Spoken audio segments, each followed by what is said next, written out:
इयत्ता 12वी विषय समाजशास्त्र प्रकरण पहिले भारतीय समाजाचा परिचय स्वाध्याय.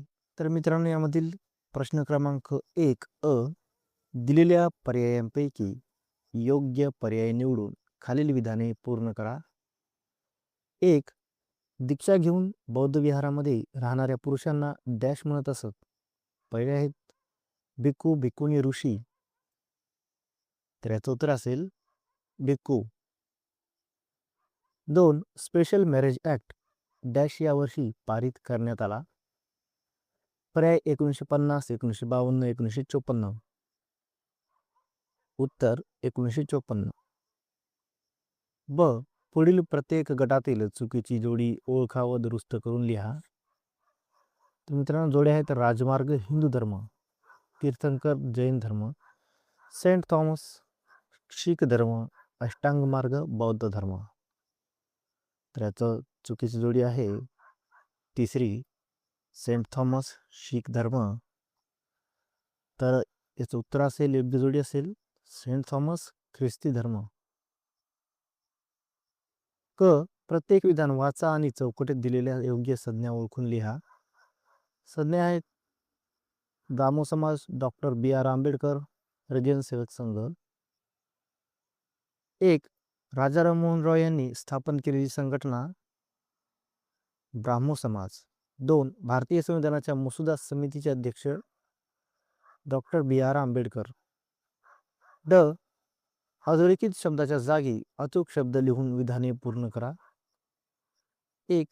मध्ययुगीन काळात खानक्वा या धार्मिक स्वरूपाच्या संस्थांमध्ये प्राथमिक शिक्षण दिले जाई.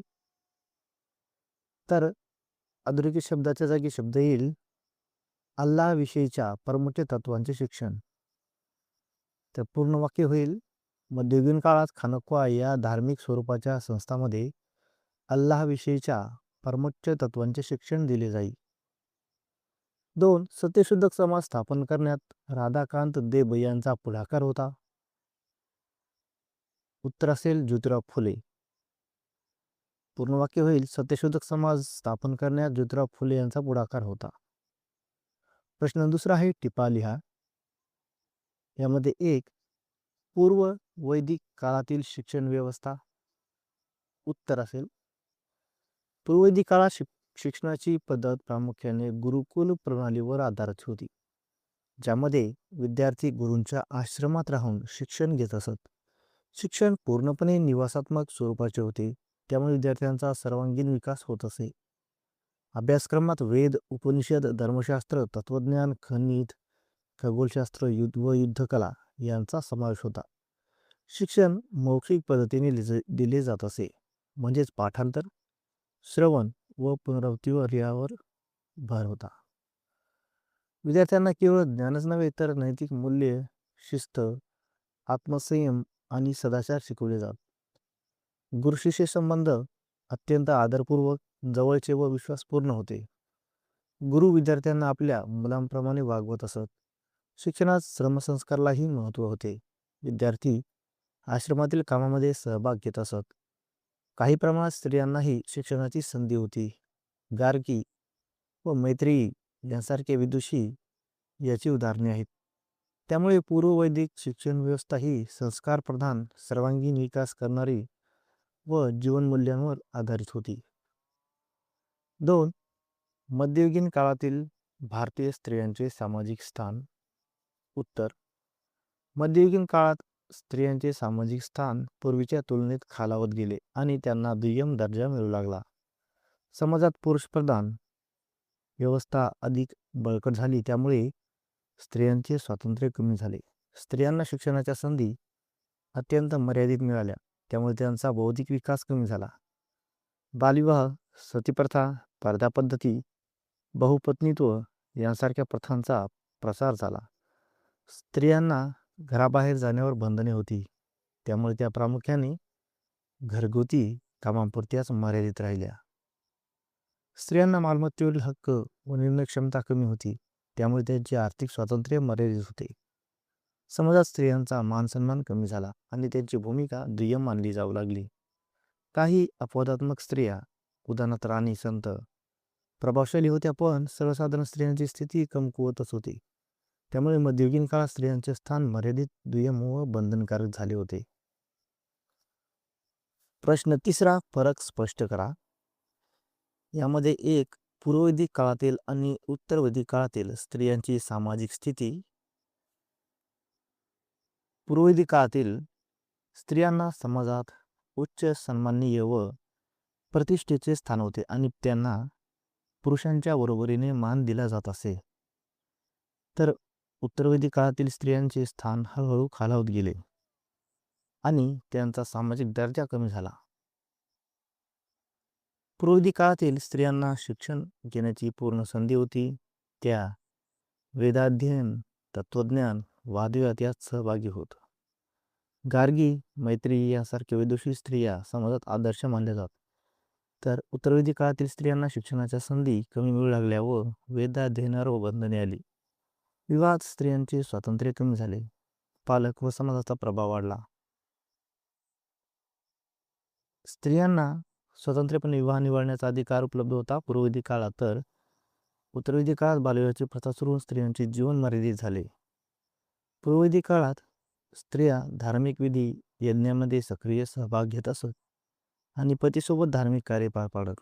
तर उत्तरवैदिक काळात स्त्रियांचा धार्मिक विधीमधील सहभाग कमी झाला. पूर्ववैदिक काळातील स्त्रियांना कौटुंबिक निर्णयामध्ये सहभाग व काही प्रमाणात मालमत्तेचे अधिकार होते. तर उत्तरवैदिक काळातील स्त्रियांना मालमत्तेचे वारसा हक्क कमी मिळाले. पूर्ववैदिक काळात समाजात स्त्री पुरुषामध्ये समानतेची भावना व परस्पर आदर दिसून येत होता. तर उत्तरवैदिक काळात समाजात पितृसत्ताक म्हणजेच पुरुषप्रधान व्यवस्था अधिक बळकट झाली.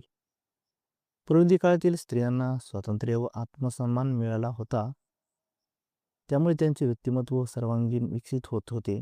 तर उत्तरवैदिक काळातील स्त्रियांना घरापुरतेच मर्यादित ठेवून त्यांचे स्वातंत्र्य व अधिकार कमी करण्यात आले. 2. प्राचीन काळातील आणि वसाहतींच्या काळातील भारतीय शिक्षण पद्धती. उत्तर, प्राचीन काळात शिक्षण गुरुकुल पद्धतीत दिले जात असे, ज्यामध्ये विद्यार्थी गुरुच्या आश्रमात राहून शिक्षण घेत. तर उत्तरवैदिक काळात शिक्षण पद्धतीवर ब्रिटिश सत्तेचा मोठा प्रभाव पडला.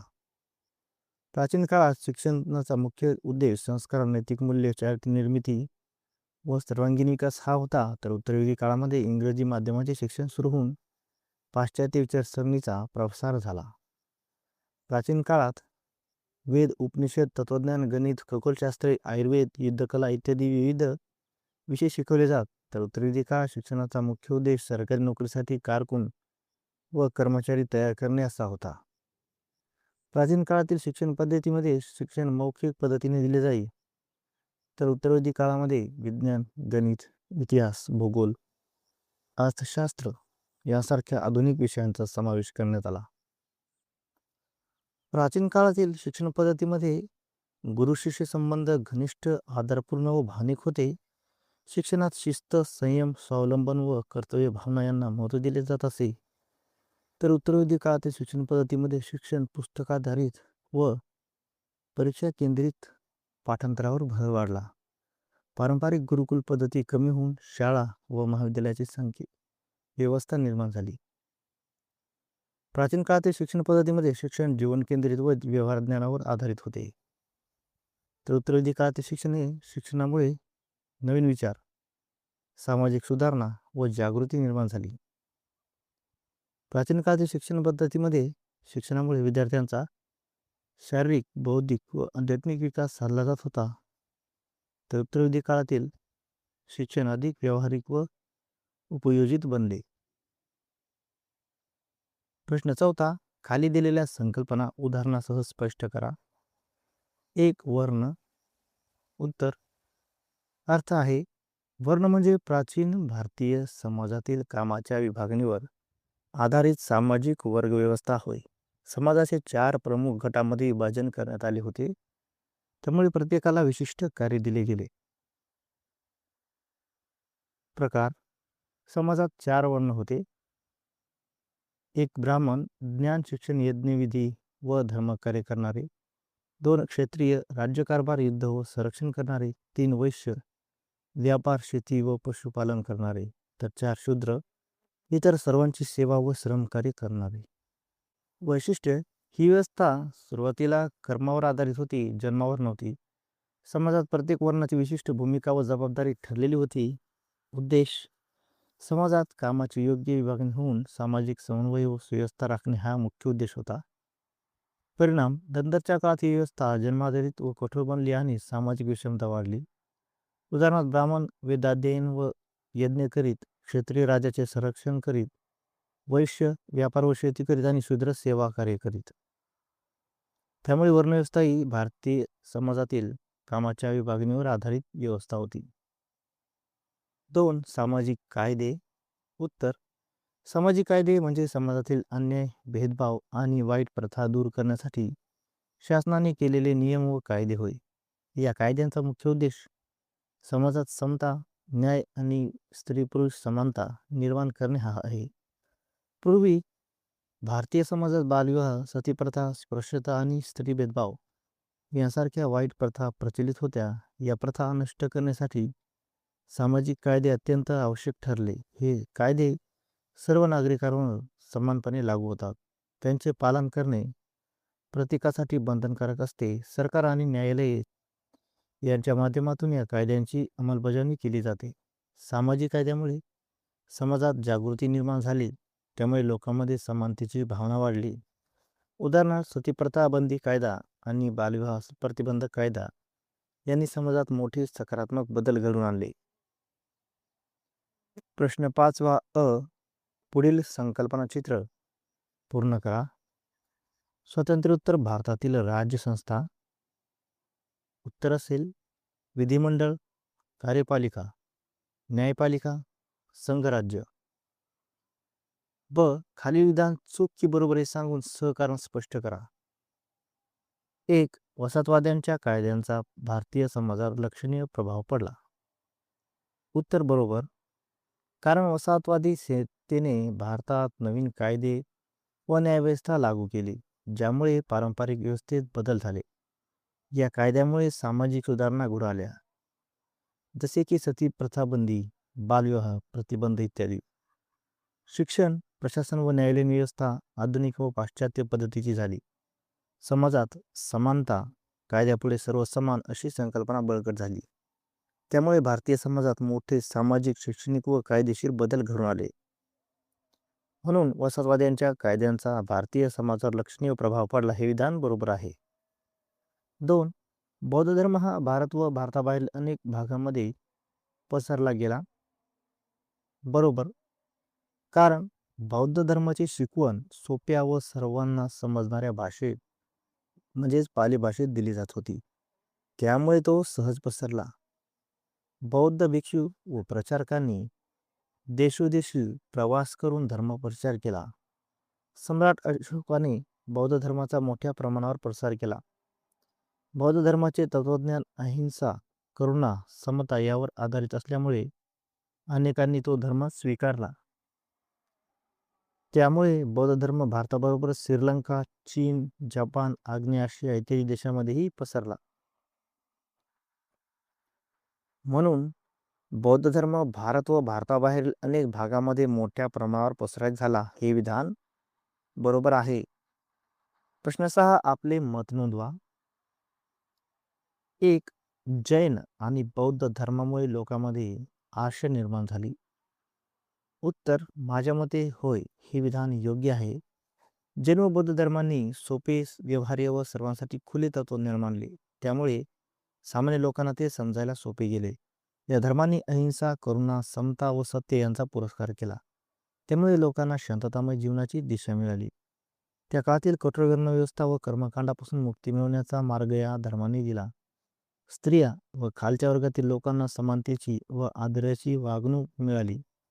त्यामुळे यांच्यात आत्मविश्वास वाढला. या धर्मांनी आडंबर, अंधश्रद्धा व यज्ञकर्म यांना विरोध करून साधेपणावर भर दिला.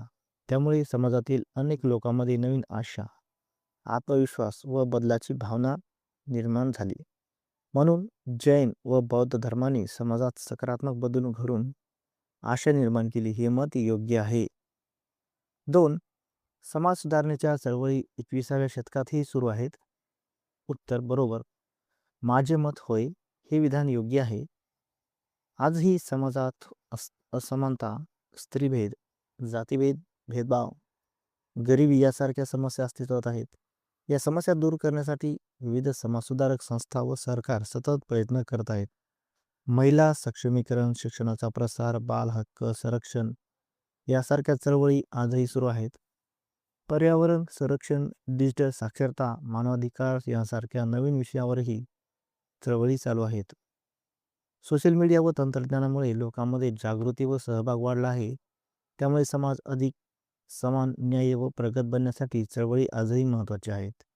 म्हणून समाज सुधारणेच्या चळवळी 21व्या शतकातही सुरू असून अत्यंत आवश्यक आहेत. प्रश्न 7वा. पुढील प्रश्नाचे उत्तर सविस्तर लिहा. कमीत कमी 150 ते 200 शब्द. पुढील मुद्द्यांच्या आधारे आजचा भारतीय समाज कसा बदलत गेला आहे याची उदाहरणासहित चर्चा करा. मुद्दे आहेत: इंग्रजी भाषा हे शिक्षणाचे माध्यम, मतदानासाठी असलेली वयोमर्यादा कमी होणे, सामाजिक कायदे, वाहतूक आणि संपर्क म्हणजेच दळणवळण. उत्तर असेल, भारतीय समाज हा सतत बदलणारा व प्रगत होत जाणारा समाज आहे. प्राचीन काळापासून आजपर्यंत शिक्षण, राजकारण, सामाजिक सुधारणा आणि तंत्रज्ञान यांच्या प्रभावामुळे समाजात अनेक बदल झाले आहेत. आधुनिक काळात काही महत्त्वाच्या घटकांमुळे भारतीय समाज अधिक जागरूक, समताधिष्ठित व अत्याधुनिक बनत आहे. 1. इंग्रजी भाषा हे शिक्षणाचे माध्यम. इंग्रजी माध्यमामुळे भारतीय विद्यार्थ्यांना जागतिक पातळीवर ज्ञान, संशोधन, विज्ञान आणि तंत्रज्ञान यांचा थेट प्रवेश मिळाला. त्यामुळे शिक्षणाची गुणवत्ता वाढली आणि विद्यार्थ्यांचा दृष्टिकोन व्यापक झाला. इंग्रजी ही आंतरराष्ट्रीय भाषा असल्यामुळे विविध देशांशी संवाद साधणे, परदेशात शिक्षण घेणे आणि बहुराष्ट्रीय कंपन्यांमध्ये नोकरी मिळवणे सोपे झाले. यामुळे भारतातील युवक जागतिक स्पर्धेत टिकू लागले आणि देशाच्या आर्थिक विकासात त्यांचे योगदान वाढले. उदाहरणार्थ, IT क्षेत्रातील भारतीय अभियंते जागतिक कंपन्यांमध्ये काम करून भारताची ओळख वाढवत आहेत. 2. मतदानासाठी असलेली वयोमर्यादा कमी होणे. मतदानाचे वय 21 वरून 18 वर्षे करण्यात आल्यामुळे तरुण पिढीला लोकशाही प्रक्रियेत थेट सहभाग घेण्याची संधी मिळाली. यामुळे युवकांमध्ये राजकीय जागरूकता वाढली, सामाजिक प्रश्नांबद्दल जाणीव निर्माण झाली आणि जबाबदारीची भावना विकसित झाली. तरुण मतदार नवीन विचारसरणी घेऊन येतात, ज्यामुळे शासन अधिक उत्तरदायी बनते.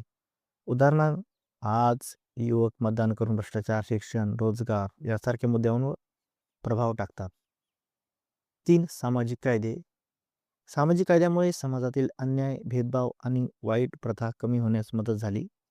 हे कायदे स्त्रिया, दलित, गरीब आणि इतर दुर्बल घटकांना संरक्षण देतात.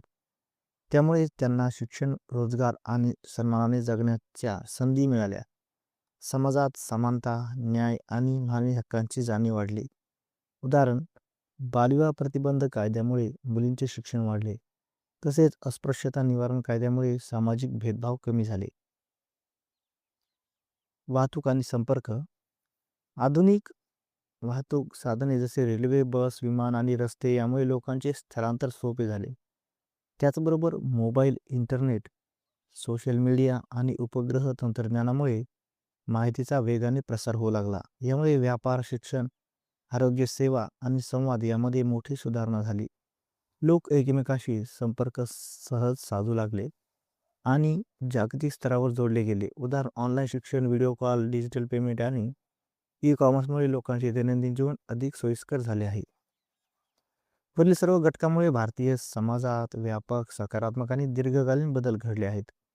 आजचा समाज हा आधुनिक, जागरूक, क्षमताधिष्ठित आणि प्रगत बनला आहे. त्यामुळे भविष्यात भारतीय समाज आणखी विकसित होईल असे ठामपणे म्हणता येईल.